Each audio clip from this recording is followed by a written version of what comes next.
ini adalah jenis lebah yang dari 10 spesies ini kita tampilkan 6 yang sudah familiar di masyarakat. Ada Apis dorsata, kalau di sini tawon gung.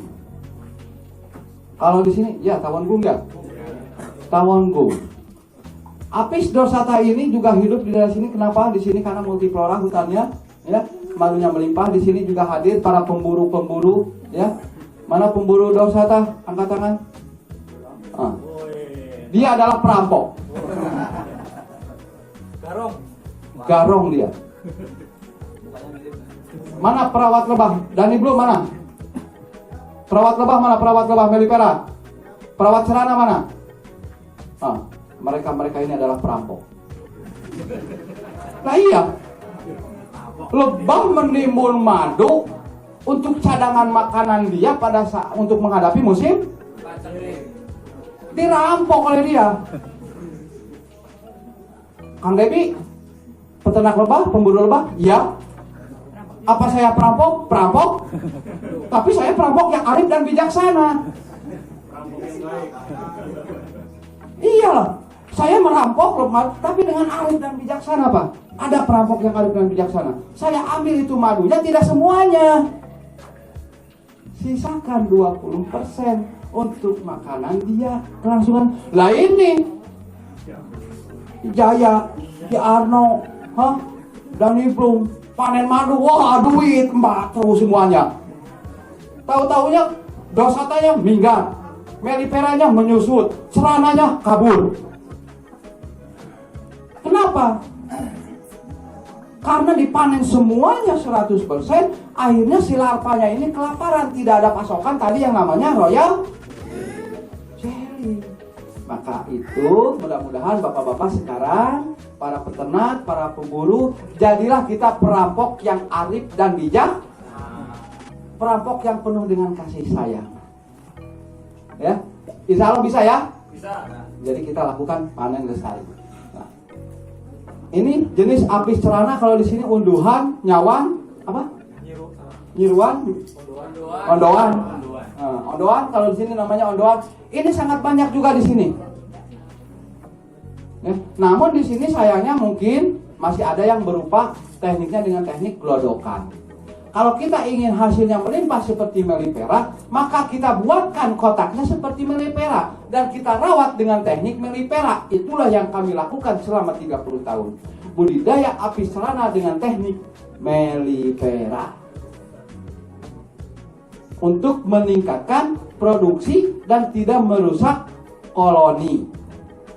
Ya, dengan sistem frame dan bingkai.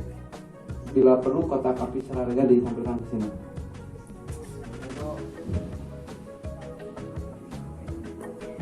Ya. Nah, yang selanjutnya ada apis Melipera. Apis cerana ini dia hidup banyak di alam kita. Nah, ini ada lagi apis Melipera. Apis Melipera ini masuk ke Indonesia tahun 75-an. Ke Gringsing, ke Pati. Ya. Insya Allah saya tahu persis, ya. Melipera ini masuk ya ke Indonesia, yang diimpor, yang didatangkan dari Australia. Australia didatangkan dari Eropa. Dari Inggris. Di Eropa menyebar sumbernya dari mana? Dari Italia. Melipera ini. Di Italia ini hidup di alam bebas.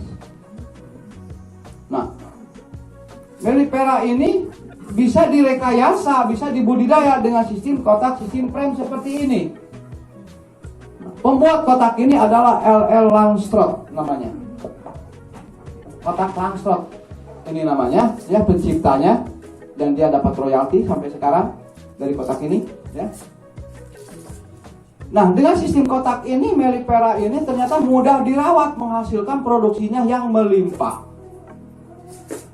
Nah, yang didatangkan ke Indonesia, Melipera ini genetikanya sudah terbiasa hidup di dalam kotak. Karena sudah terjadi puluhan tahun di Eropanya, ratusan tahun di dalam kotak oleh Langstroth ini. Berkembang biaklah di Eropa dengan sistem kotak ini. Masuk ke Australia dengan sistem kotak begini juga. Masuk ke Indonesia dengan sistem kotak juga begini. akhirnya genetikanya, keturunannya sudah terbiasa dengan kulit aroma manusia. Dan dia belum mampu hidup bertahan di alam liar. Mellifera, bila mana vegetasi di suatu tempat di Indonesia ini kurang, neporeanya, tadi neporea, ya, nektar polonesin air, Mellifera ini akan menyusut, bahkan sampai punah. Betul, Mas Dani? Ya. Kalau apis rana, kalau dia kurang vegetasi di suatu tempat, dia akan pindah, dia akan hijrah. Karena dia sudah terbiasa hidupnya di alam bebas di Indonesia. Karena dia mampu mencari, dia mampu gesit. Dimanapun dia akan cari. Nah sekarang alhamdulillah di lokasi kami genetikanya sudah turun-temurun terbiasa dengan kulit manusia dan terbiasa di dalam kota. Jadi kalau kita pasang jebakan, apis rana sudah mau masuk ke sana. Ya. Yang selanjutnya adalah apis nigrochita. Ini belum bisa dibudidayakan. Adanya di Indonesia bagian timur. Ya. Terus ada apis florea. Apis florea hampir mirip dengan apis rana. Dia sarangnya tidak di dalam kota, tapi seperti apis dorsata, tawon gung, menggantung di atas. Sehingga belum bisa dibudidayakan untuk apis florea ini. Nah, terus yang sekarang ini si fenomenal, si madu bau kencing, si madu bau tai kucing, bergas, berbuih, tidak enak, sehingga sama masyarakat kita dulu 5 tahun ke belakang nemu madu ini, nggak enak, dibuang.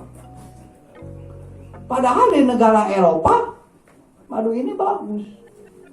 Bahkan si kantung madunya yang namanya propolis itu mereka produksi sampai menjadi cair dan dijual ke Indonesia.